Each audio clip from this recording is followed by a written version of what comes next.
All, welcome to our channel और बहुत बहुत स्वागत है आपका। सबसे पहले जो कॉन्सर्ट होने वाला है, फोक एक्सटेसी क्या है और ये एक रेगुलर फोक कॉन्सर्ट से कैसे अलग होने वाला है, थोड़ा सा अगर हमारी ऑडियंस को बताया आप उस बारे में। सभी को नमस्कार। समय लेके यहाँ आने के लिए बहुत बहुत धन्यवाद। पहले तो सीधे से अगर मैं बोलूँ, 24 जनवरी, Nita Mukesh Ambani cultural centre, the studio, 8 PM हम लोग प्रेजेंट कर रहे हैं फोक एक्सटेसी। सिंस नाम से ही पता लगता है, ये रूट म्यूज़िक के जो हमारे सांस्कृतिक परिचय है, हमारी जो कल्चरल हेरिटेज है, उसके इर्द गिर्द घूमता हुआ ये म्यूज़िकल कॉन्सर्ट रहेगा। और मैं सबसे आग्रह करूँगी, खासकर जो मुंबई में वास करें, ऑफ कोर्स आप लोगों से ही, आप लोग ज़रूर आइए। और क्योंकि आसाम से होने के बावजूद मैं ज़्यादातर यूपी बिहार के लोक संगीत में या फिल्मी इंडस्ट्री में मैंने ज़्यादा काम किया है। बहुत सारे ऐसे जो मुझे दीदी कह के संबोधन करते हैं, आप लोग बोलते रहते हैं कि आपसे सीखना है, आपसे सीखना है। तो खासकर मुंबई में जो संगीत को सीरियसली सीख रहे हैं और बहुत बार मुझसे गुजारिश की आप लोगों ने कि सीखना है, उन लोगों से मैं बोलना चाहती हूँ कि 8 बजे 24 जनवरी को NMACC में स्टूडियो में ज़रूर आए और उसको अनुभव करें। तो फोक एक्सटेसी एक्चुअली भारतवर्ष जो है, भारतवर्ष की संगीत की अगर बात करें, इट्स नॉट ओनली बॉलीवुड और हिंदी म्यूज़िक इंडस्ट्री। अलग अलग बोली है हमारे देश में, अलग अलग प्रांत में अलग अलग कल्चर होते हुए भी हम सब एक समग्र एक भारत है, लेकिन उसमें विविधता है। असम या नॉर्थ ईस्ट के अगर 8 राज्यों को देखेंगे, वहाँ भी अलग अलग बोलियाँ हैं। असम में ही बहुत सारी बोली है। और उस दिन हम लोग कोशिश करेंगे 90 मिनट के ये सेशन में कुछ प्रांतों को, पूरे भारतवर्ष को तो समेट नहीं पाएंगे, 7-8 अलग अलग भाषा और बोलियों को प्रस्तुत करेंगे। बट सिंस NMACC एक ऐसा प्लेटफॉर्म है, आज नीता मुकेश अंबानी कल्चरल सेंटर को बहुत बहुत धन्यवाद देना होगा। फोक को एक सम्मान सहित, अलग अलग जो म्यूजिकल जॉनरा है, फोक को एक सम्मान देने का वो प्लेटफॉर्म है और एक ग्लोबल प्लेटफॉर्म है NMACC। तो बहुत उत्सुक हूँ और मैं चाहूँगी आप सभी लोग ज़रूर पधारें। जैसे आपने कहा कि आप अलग अलग लैंग्वेजेस में सॉन्ग वहाँ पर प्रेजेंट करने वाली हैं, तो एक आवाज़ एक भारत का आइडिया कैसे आया, उसके बारे में अगर कुछ शेयर करें हमारी ऑडियंस के साथ। जैसे मैंने कहा कि बहुत सारी बोली, बहुत सारे खान पान अलग है, हमारे पोशाक अलग है, विविधता में एकता जो हमारे देश के लिए कहा जाता है, और उसको कंटेम्पररी समय काल में उसको जीना हम लोग जीते हैं। Actually folk music is not only about कि मैंने एक सॉन्ग प्रस्तुत किया, वो अनुभव नहीं रहेगा उस दिन। जो ट्रेडिशंस को हम लोग, जैसे गंगा स्नान से मैं इस कंसर्ट को शुरू कर रही हूँ। बट गंगा स्नान की महत्व साउथ इंडिया में भी जितना है, नॉर्थ ईस्ट में उतना ही है, बंगाल में उतना ही है, महाराष्ट्र में भी उतना ही है। बट इस गंगा स्नान को मैं प्रस्तुत करूंगी भोजपुरी भाषा में, भोजपुरी बोली में। भिखारी ठाकुर जी ने किस तरह से गंगा स्नान को ऑटोबायोग्राफिकल राइटिंग में उन्होंने कैसे लिखा। यहाँ गंगा जी जो है वो लिसनर है, वो सुन रही है।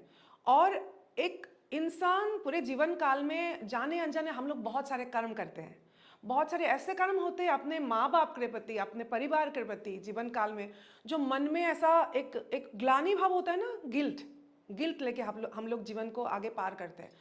तो कुंभ काल में जो ये रिचुअल है, वो जो आप गंगा स्नान करते हैं, वो जो एहसास है, जैसे आप गंगा जी के सामने अपने सभी आत्मग्लानि जो है आप उनको बोल रहे हैं, और आपको ये एहसास है कि जब माँ सुन रही है, और जब आप वो डुबकी, वो स्नान, पवित्र स्नान करके जब आप बाहर आते हैं, तो ऐसा लगता है जैसे, आज की अगर भाषा में बोलूँ, जैसे मैं बहुत कुछ डिलीट हो गया मेरी ज़िंदगी से, और नए तरह से मैं आगे की ज़िंदगी को मैं प्रॉमिस करता हूँ अपने आप को कि मैं ये करूँगा, ये नहीं करूँगा, अगर सीधी सी भाषा में बोलूँ तो। ये जो है, ये ट्रेडिशंस को हम लोग जीते हैं, और उस बारे में जब 5 मिनट में मैं गीत प्रस्तुत करूँगी, तो वो सिर्फ एक सॉन्ग नहीं रह जाता है, वो एक जीवन शैली है हमारे।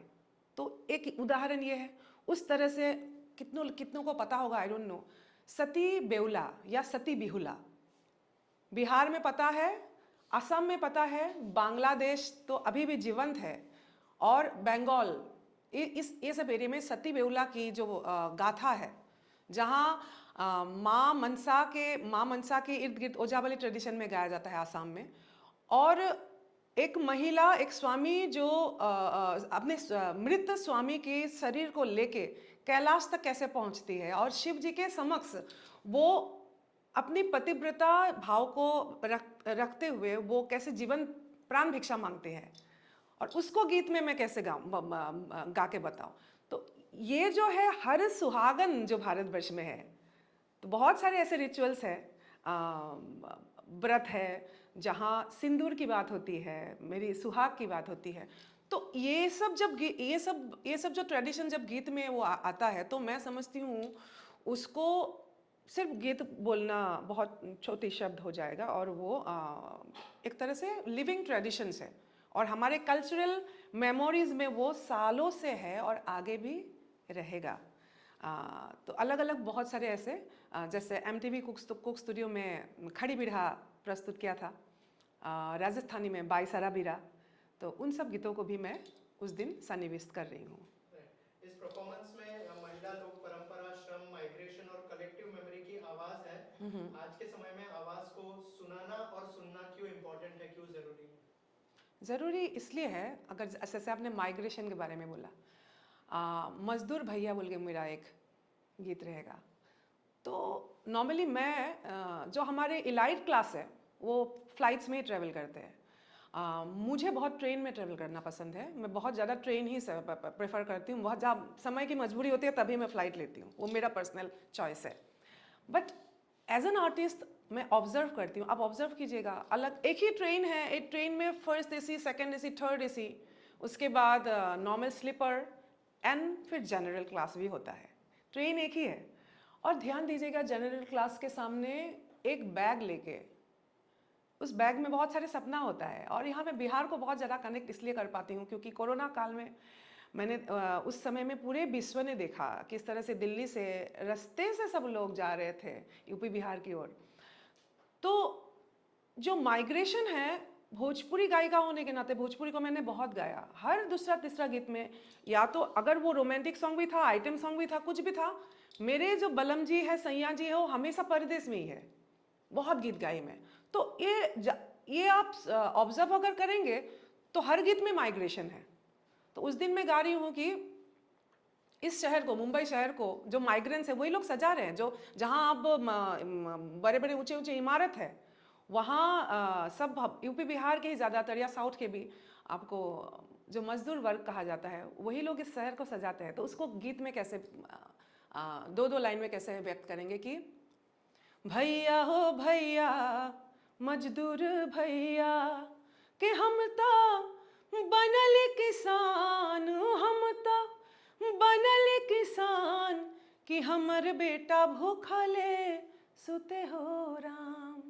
ईटा हम पारिला घरवा बनावेला, महल दो महला आसमान, महल दो महला हिंदुस्तान कि हमर बेटा टुकुर टुकुर ताके आसमान। मतलब मैं तो पूरे खान पान को किसान मन के देश को दे रहा हूँ, लेकिन क्या कभी किसी ने ये ऑब्जर्व किया है, सोचा है कि मेरे गांव में मेरा जो बेटा सो रहा है शायद वो भूखा सो रहा है।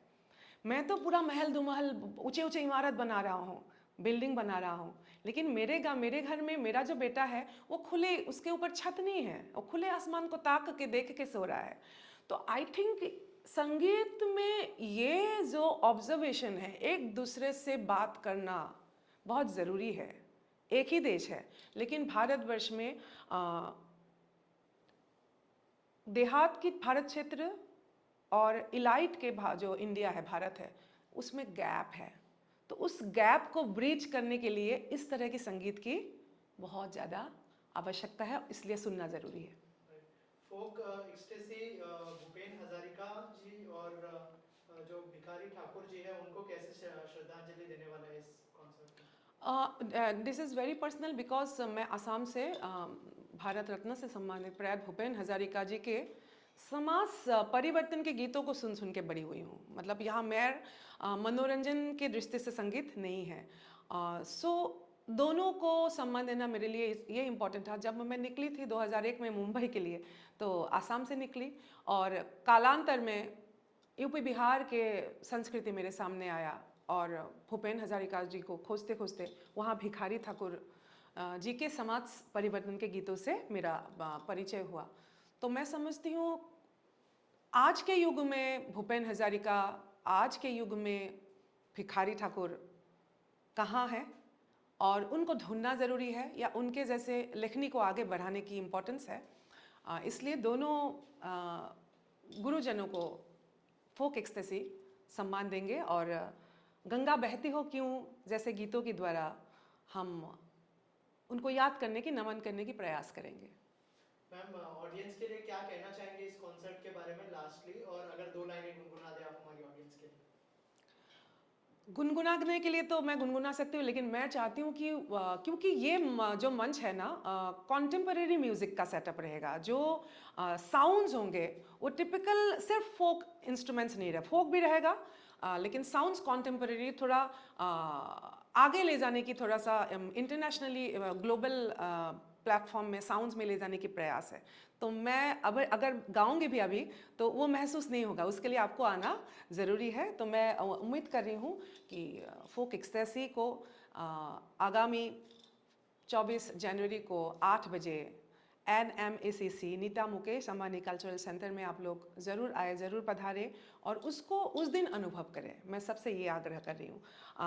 अंत में मैं क्योंकि प्रांतीय भाषा को ज़्यादा मैं उसमें इम्पोर्टेंस दूंगी और इसलिए मैं जो असमवासी है हमारे, उनको असमिया में मैं 2 लाइन बोलना चाहूँगी। অসমবাসী ৰাইজলৈ মোৰ অনুৰোধ, বিশেষকৈ মুম্বাইত থকা অসমবাসী ৰাইজক মই অনুৰোধ কৰিম, 24 জানুৱাৰী তাৰিখে নীতা মুকেশ আম্বানী কালচাৰেল চেণ্টাৰত 8 বজাত ফোক এক্সটেজি এক অনুভৱৰ যাত্ৰা হ'ব। আৰু তাত যিহেতু সতী বেউলাৰ পৰা আদি কৰি অসমীয়া আমাৰ বাগুৰুম্বা, বড়োসকলৰ বা দেউৰী বিহু, কামৰূপী গোৱালপৰীয়া লোকগীত সকলোখিনি সন্নিৱিষ্ট কৰা হৈছে। ভূপেন হাজৰিকাদেৱক আমি সন্মান জনাম।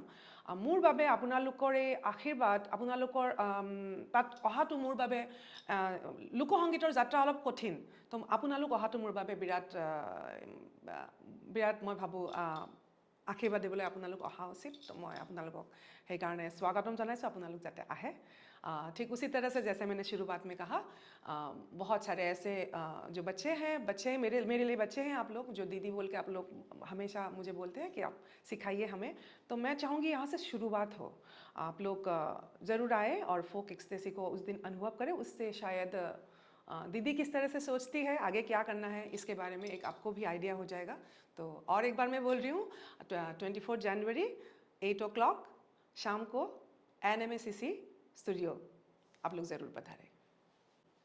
बाई सारा बेराम हने पिहरियल चालो सा पीवरियरी माने ओलुहावे गोकुल माझे आजिओ गोकुल माझे मधुर मुरुली बाजे